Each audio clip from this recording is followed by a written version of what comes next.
Hey guys, good morning. It's Friday. Doesn't really mean much to me right now since I'm currently in between jobs.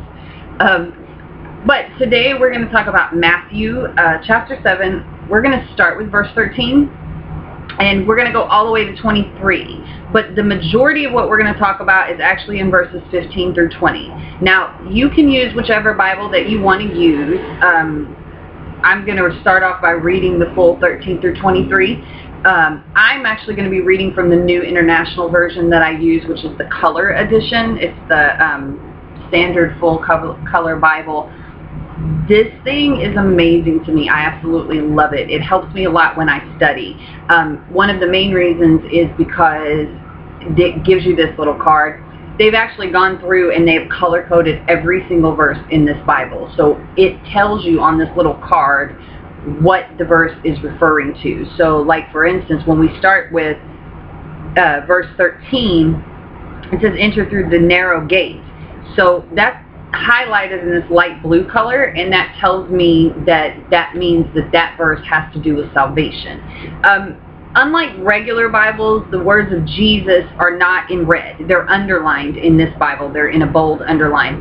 And the words of God and the Holy Spirit are also in that bold underline. So you really have to read it and sort of get the context. But the nice thing about it is you're able to identify in the Old Testament when God is speaking and when someone is saying something that God told them. So the Old Testament is a little bit tricky for me. Like most Bibles, you know, in the New Testament, the red print tells you that Jesus directly said that out of his mouth. But when you're dealing with the Old Testament, sometimes it's a little trickier because it's difficult sometimes to know, did God actually say that out of his mouth, or is that somebody recounting something God said to them? So we're starting at chapter 7, verse 13. Now, just a little backstory. At this point, this is the Sermon on the Mount. So in chapter 4 of Matthew, we find out that's where Jesus goes into the desert and he's tempted, and he goes through all of the nonsense. Then in chapter 5, he actually goes down to Galilee. That's where he meets. At this point, he's met some of the disciples and he's bringing in the fishermen and everything else. He's really just getting started in his ministry at this point. And he takes all of his disciples and they go up onto the mountain and he's discussing with them all of these things. This is what you've heard. This is what I'm telling you, and all of these things. Now, when you get to chapter 7, they're still in this. So when you get to verse 13, he starts telling them, these are ways that you're going to get to heaven. And one of the things that he says, so starting with verse 13, he says, enter through the narrow gate. For wide is the gate and broad is the road that leads to destruction, and many have entered through it. But small is the gate and narrow the road that leads to life, and only a few find it. Watch out for false prophets. They come to you in sheep's clothing, but inwardly they are ferocious wolves. By their fruit you will recognize them. Do people pick grapes from thorn bushes or figs from thistles? Likewise, every good tree bears good fruit, but a bad tree bears bad fruit. A good tree cannot bear bad fruit, and a bad tree cannot bear good fruit. Every tree that does not bear good fruit is cut down and thrown into the fire. Thus by their fruit you will recognize them. Not everyone who says to me, Lord, Lord, will enter the kingdom of heaven, but only he who does the will of my Father who is in heaven. Many will say to me on that day, Lord, Lord, did we not prophesy in your name, and in your name drive out demons, and perform many miracles? Then I will tell them plainly, I never knew from me. Away from me, you evildoers. So, here he's telling them that not everyone who says that they are Christians or followers of Christ is going to make it into heaven. It's not going to happen. And the reason that it's not going to happen is because even those people who call him by his name, and even those people who claim to know him and claim to be his followers, they don't bear good fruit. So they're just giving you a lot of lip service. They're not doing anything, and there's nothing in their life. Now, you have to know what the fruits of the Spirit are. You have to know what good fruits are. And if you go to Romans, and I don't want to lie to you, so let's see. I believe it's Romans 12. I still sing that little song sometimes.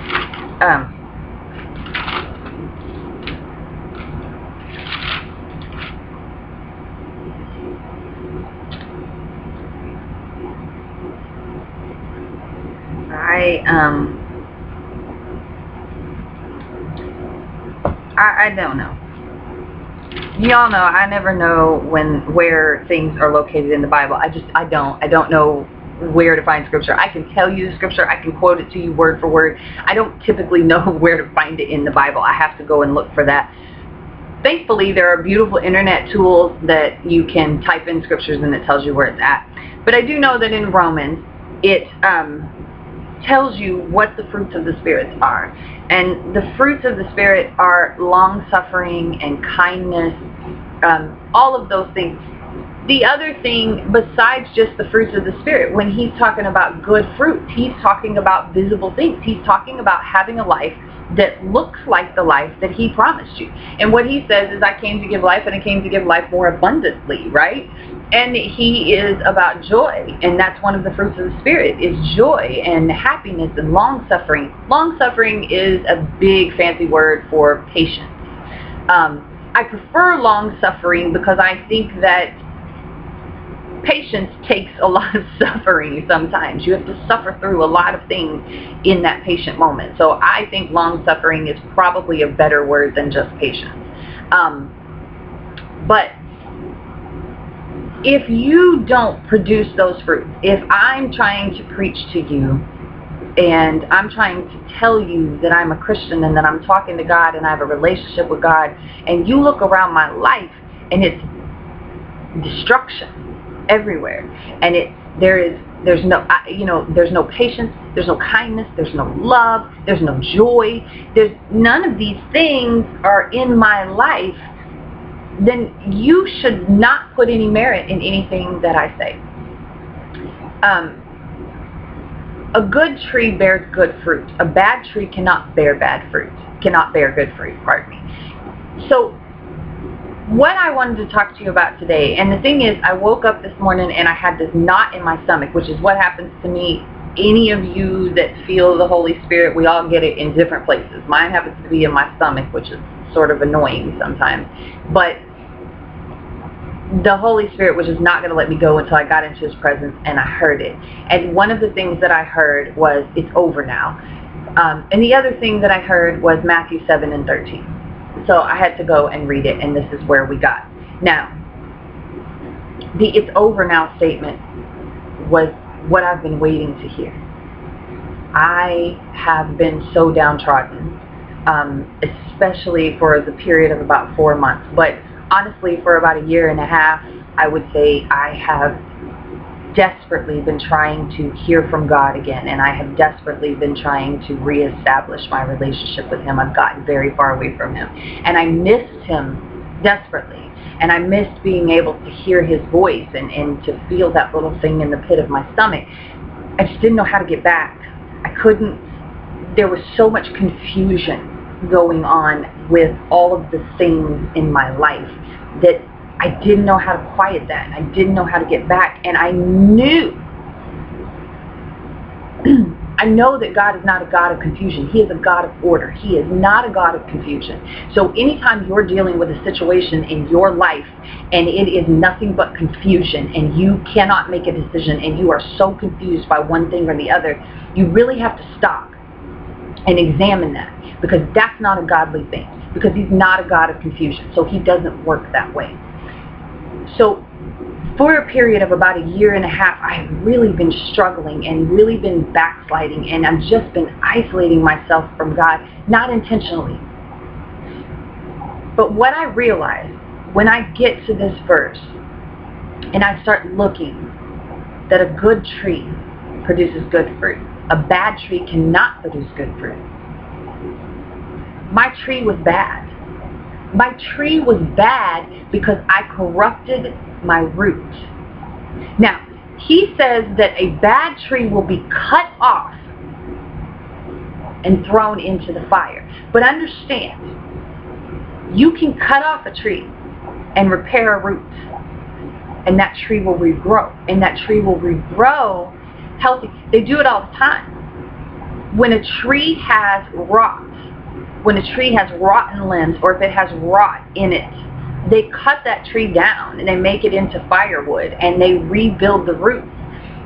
The only way to truly kill off a tree is to destroy the root. I remember my grandfather, my papa, had a tree that grew not on his property line, it was on the other side of his driveway, but the roots grew so deep and they were so large that they busted up the cement in his driveway. So he had like this bump getting in and out of his driveway, and they cut the tree down, but then he had to actually bore out the middle of the stump and pour.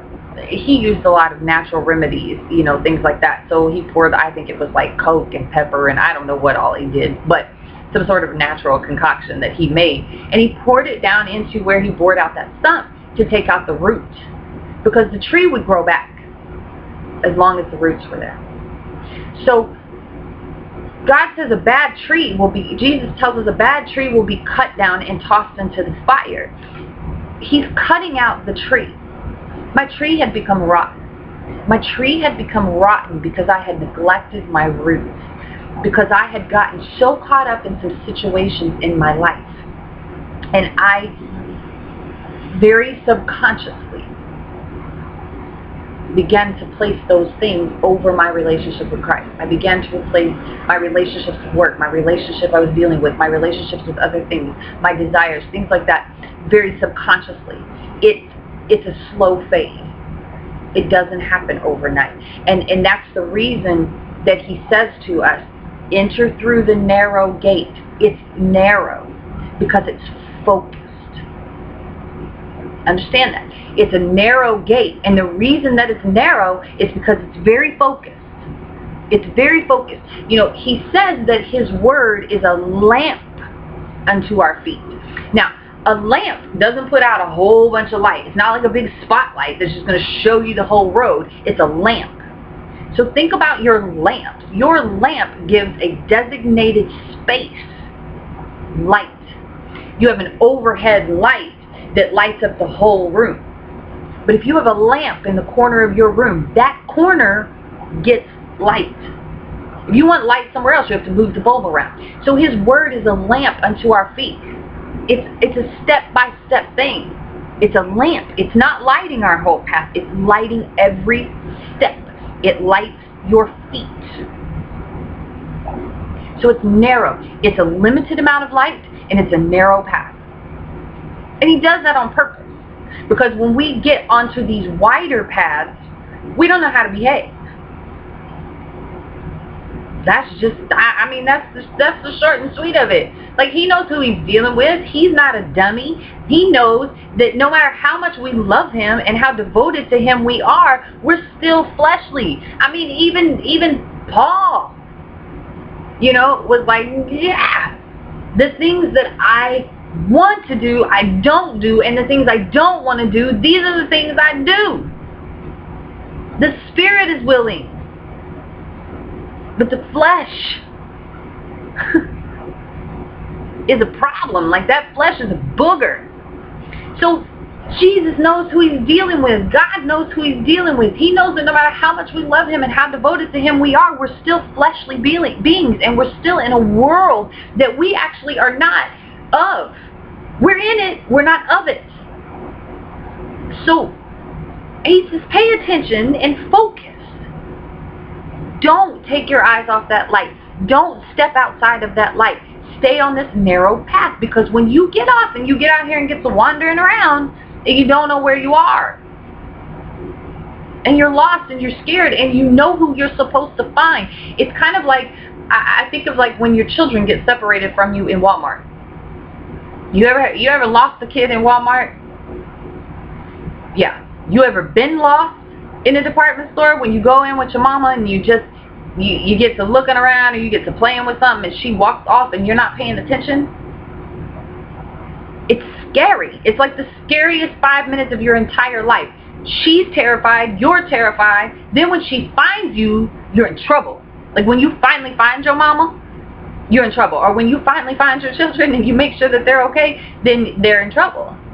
Because they weren't paying attention. You got lost because you weren't paying attention. You were not watching where I was going. My mama used to say that to me all the time. She said, Shalon, pay attention. You need to pay attention because I have things that I need to do. We are here for a mission. Like we are here to do something. We're not here to play around. We're not here to goof around. The Bible tells us, touch not, taste not, want not. Right? And my mama always, didn't your mama always have that speech before you went into the store? And she'd say, you know, don't touch nothing. Don't, I want me to death. Nothing. Follow me. And then you get to messing around with some little toy. And before you know it, your mama's gone. And it's panic. Right? It's panic because all of a sudden, even though you're on the toy aisle of a store that you've been in 500 times, you are all of a sudden there by yourself. And all of a sudden that store feels huge and you don't know how to get out. And you know that all you need is your mama. But you don't know how to get your mama. And you're hollering for your mama, and you're yelling for her, and you don't know where she is, and you're crying, and you're calling her name, but you're not moving anywhere, and you're not going anywhere, and you're still standing there where you got lost. And you start calling out to her, and then finally somebody comes and is like, you know, you need help. Yeah, I need help. And they take you somewhere, and they take you to where your mama is. That's what happens when we get off this narrow path. It's the same thing. We get off of this narrow path. We get fixated on things. And it's easy to do. It's easy to get fixated on a job. You know, and I got to be here all the time. And I got to get this work done. And I got to get this promotion. And I got to move through the company. And I got to do this. And I got to do this. And I need this money. And we get fixated on things because sometimes God will mess us up with a vision. And He'll give us a vision of something. And He'll say, this is yours. I have this for you. And then we get so excited that we subconsciously take control of that. Like we feel like we have something to do with it. And what happens is you get fixated on things. You get fixated on a man. You get fixated on a job. You get fixated on little things. And it's not a conscious thing. It's not like you're lost. It's not like you're not a believer. It's not like you don't understand. And the thing about it is you can get real confused because you're like, God, this is a vision you showed me. Like you told me this was how this is what this was going to be. Like I'm focusing on what you said my vision was. I'm focusing on the vision that you gave me. I'm focusing on it. But what happens is sometimes we get so focused on that vision that we start trying to do it ourselves. Now, we're so focused on it and we're so focused on all of these things and we get so fixated on it that we're not watching the lamp. We're not watching the lamp. Because we're not watching the lamp, we're not walking anywhere. We're not going anywhere. His light is over here. And it may only be 2 steps in front of us. But it's going the direction that His will is trying to take us. That's where it's going. It's going the direction His will is trying to take us. And we are stuck because we're so focused on this little thing that we're not paying attention to the lamp. And then the next thing you know, we're in the middle of the aisle. We're lost. And we know we need Jesus. We know we need God. Like, God, I need to hear you. God, I never stopped talking to God. I couldn't hear Him talking back to me. I couldn't hear Him talking back to me because He had already moved His light. And He was hollering for me, come here, come here, come here. But I was so focused. And then I was so scared. And I didn't know what to do. And there was all of this confusion. Because I got off that narrow path.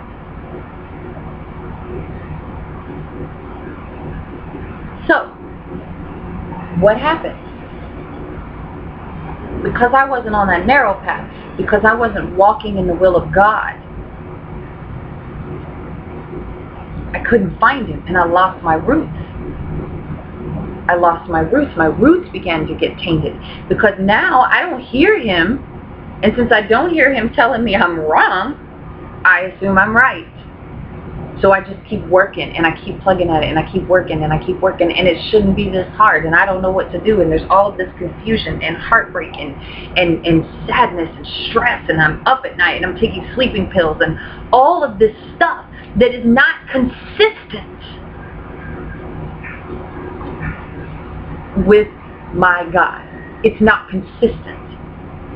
Do you understand me? This is not good fruit. And then what happens? Then, as the roots begin to get destroyed, the tree begins to rot. And the fruit that's produced from it is not good fruit. Now I can't go and give somebody else faith. I can't go and build somebody else up. I can't, faith without works is dead. But for me, at this particular point in time, my tree was rotting. My fruits were bad. My roots were falling apart. So faith alone took all the work that I could muster. Until finally, he said, enough. He said, look, I found you. All right? You're right here where I left you. I found you. You didn't go anywhere.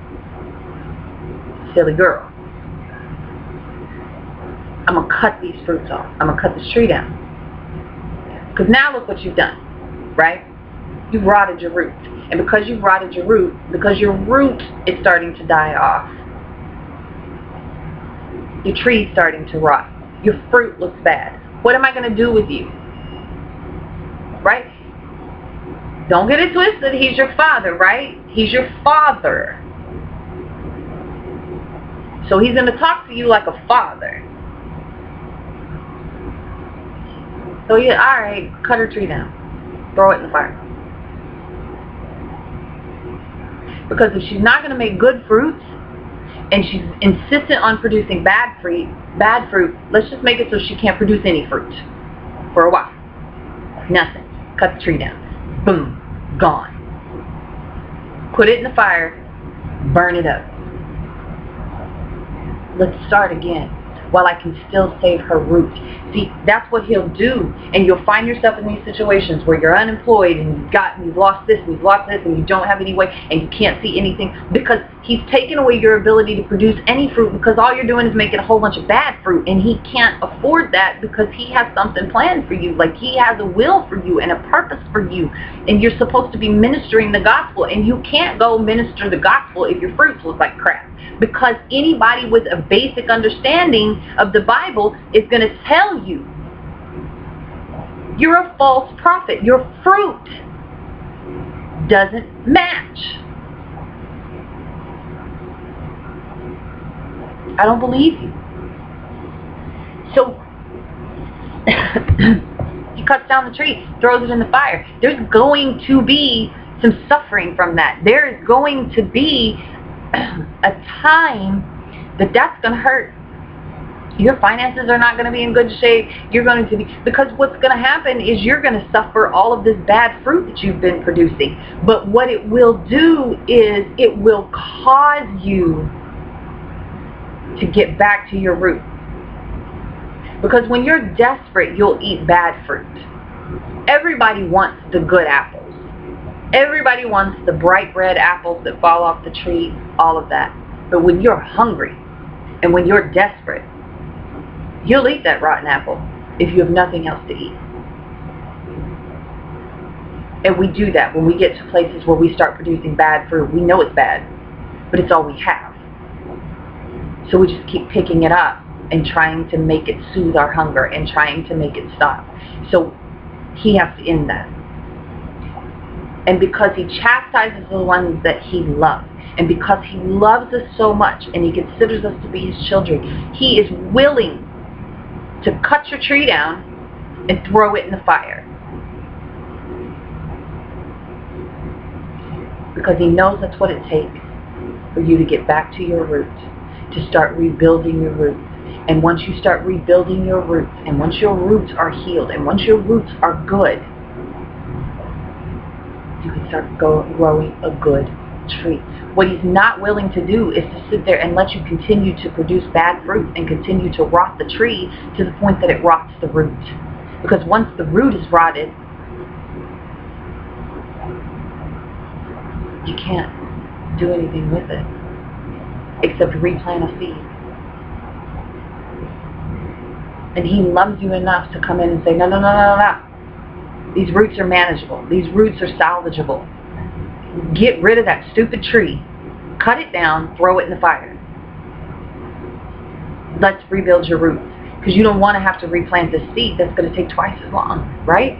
And I know people, sometimes we get to a place where we feel like we're constantly losing our way and finding our way back, losing our way and finding our way back. It happens that way sometimes. It does. And I have gotten to a point where I'm not ashamed of that. I don't like it. I wish I didn't do it. But every time I do, I learn a little more about how I got in that situation. I learn a little more about how I got in that situation. I now know how easy it is to become fixated on something subconsciously. I now know it's not a conscious choice. It's a slow fade. So you can't be so ashamed to come back to him and say,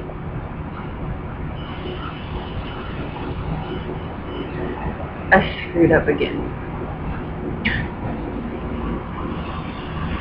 Just the bottom line. I mean, you could try to make it fancy. You could try to give it fancy words, and you could try to say, you know, Lord, I backslid. Lord, I'm sorry. You know, you can say it however you want to say it. I find it's best for me to just be like, okay, clearly I screwed up. Because the one thing that I always know is that when things go wrong, it's not his fault. It's not his fault. He is who he says he is. He is the same today, tomorrow, and forevermore. He is exactly the same person. He doesn't change. He doesn't wish any harm on me. So I know when things go all the way left,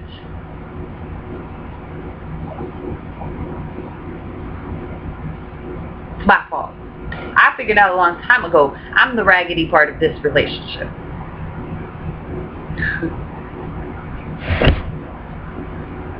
So I have to go to him and I have to say to him, okay, I screwed up. What now? Help me. Help me. And I have to suffer that. Just like when your mama finds you in the store, she's relieved to see you. She's so glad you're okay.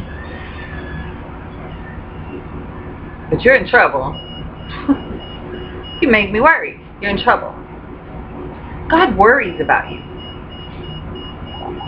Not because he doesn't know what he has planned for you. Not because he doesn't know that, you know, he knows what he has planned for you. He knows that. He's known it since before you were in the womb. So that's not why he worries about you. But he worries about you because you have that stupid free will.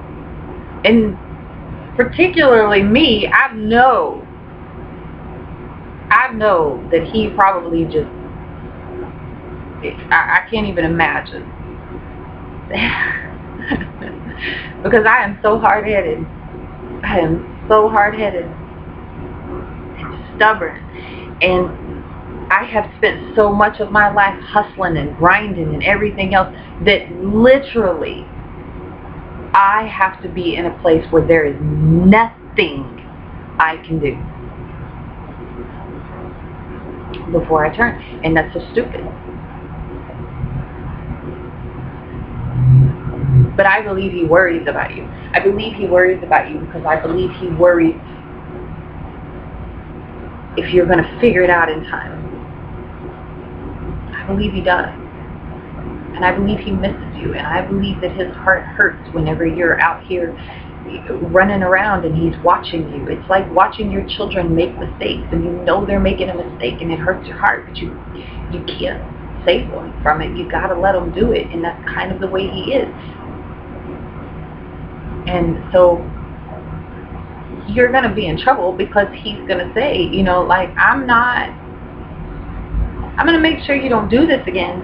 I need to make sure that you learn what you did, and I need to make sure that you don't do this again. So I'm so glad you're back to me.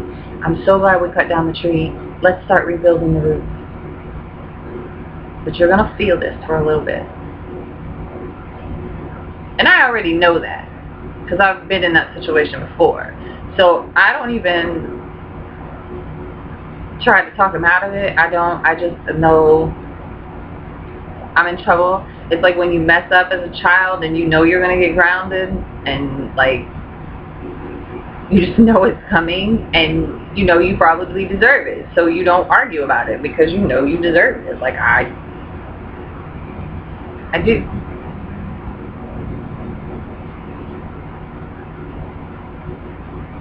So that's what he's merciful to do. He's merciful to cut that tree down and throw it into the fire and start rebuilding your roots, so you can build a good tree and produce good fruit, so you can move on in his will and in his way, because he has all of these great things for you, purposed for you. But if you're running around with all this bad fruit, you can't get any of those things, because you can't represent him producing bad fruit. Nobody's going to believe you. Nobody's going to believe you. And then if that root rots, and if you still don't notice it, and you don't replant the seeds and everything else, and you just go your whole life and just letting all this stuff and putting off all of this bad fruit, and you don't know how to recognize that you're doing it, and you don't know that your tree has rotted and your roots have rotted and everything else, and you do all this work. I mean, can you imagine doing all of this your whole life and preaching this gospel and believing on it, and not only do you not have anything to show for it here on earth? And you see, that's a big part of the problem. Is number one, people look at so many Christians and it's like, I don't want your life. Like, I don't want your life. Like, you have nothing. You're constantly, you know, in the benevolence fund, and there's nothing wrong. We all go through those places, but like, who wants to live that way, right? So that's the first thing, is who wants to live that way. And then the ones we see that do have success and do have money are really not very good people, and they're very worldly Christians. And then we look at the pastors and stuff, and there's such a negative connotation with them, because so many of them don't have their own careers and stuff outside of their ministry, and they make, you know, millions and millions of dollars, and you know, there's all of these things that are questioned by that. But the fact of the matter is, if we're a good tree, we're going to have good fruit. You may not be a millionaire, but you're going to have good fruit. You have what you need, and you're going to have what you want. Because he says, I will give you the desires of your heart. He says that I've come to give you life and life more abundant. So abundance is what he brings to the table.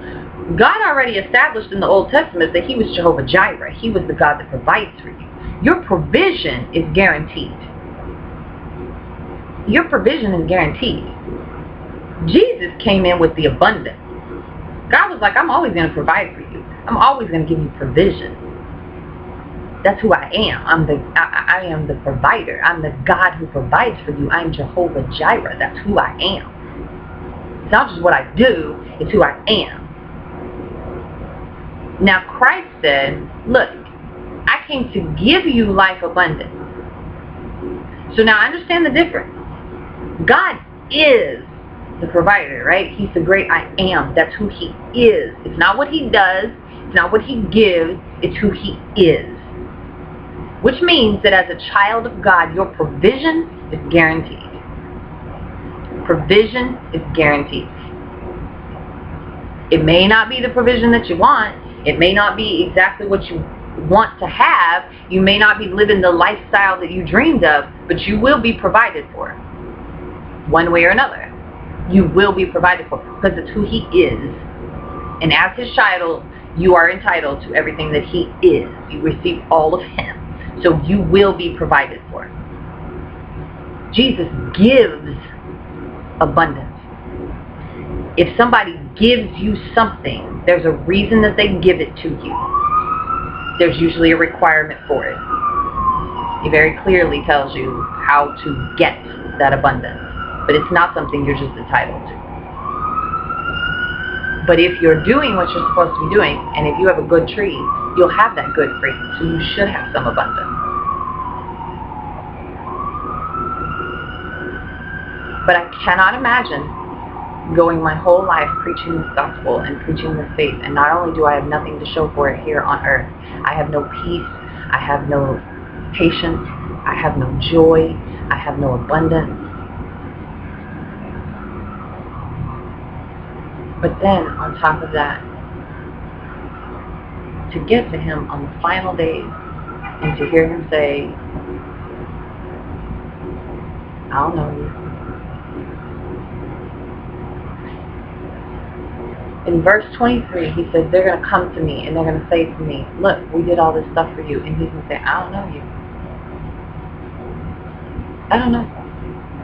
Right? Let's look at the Susan G. Komen Breast Cancer Foundation, right? You can run in every single marathon. You could be enlisted in every single marathon. You could participate in every single fundraiser. You could donate to every single thing that you have. You can have Susan G. Komen checks on your checkbook. You can do all of those things. You can wear all of the pink shirts. You can wear all of the pink ribbons. You can share all of the Facebook posts. I guarantee you, if you ever run into the CEO of Susan G. Komen, if you ever happen to run into the CEO of the Susan G. Komen Institute and say to her, I do all of these things, she's probably going to tell you she doesn't know you. Just because you do all of these things for her doesn't mean she knows you. And if you want to have the benefits of knowing someone, the things that come with knowing who someone is one thing. But in order to get the benefits of who that person is, they have to know you.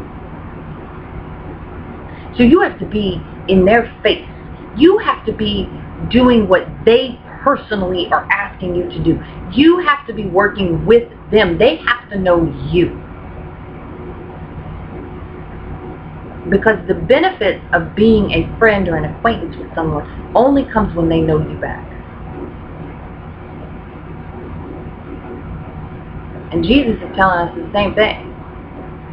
You can run around here. You can tell people all you want to. You can tell people about the hope and the gospel and all of these things. But if you're not in my face, if you're not doing what I tell you to do, if you're not doing what I've asked you to do, if you're not in my face and talking to me and everything else, I don't know you. I appreciate you, but I don't know you, homie. Go away. And I can test by your fruits. You didn't do any good. You probably did more harm than good.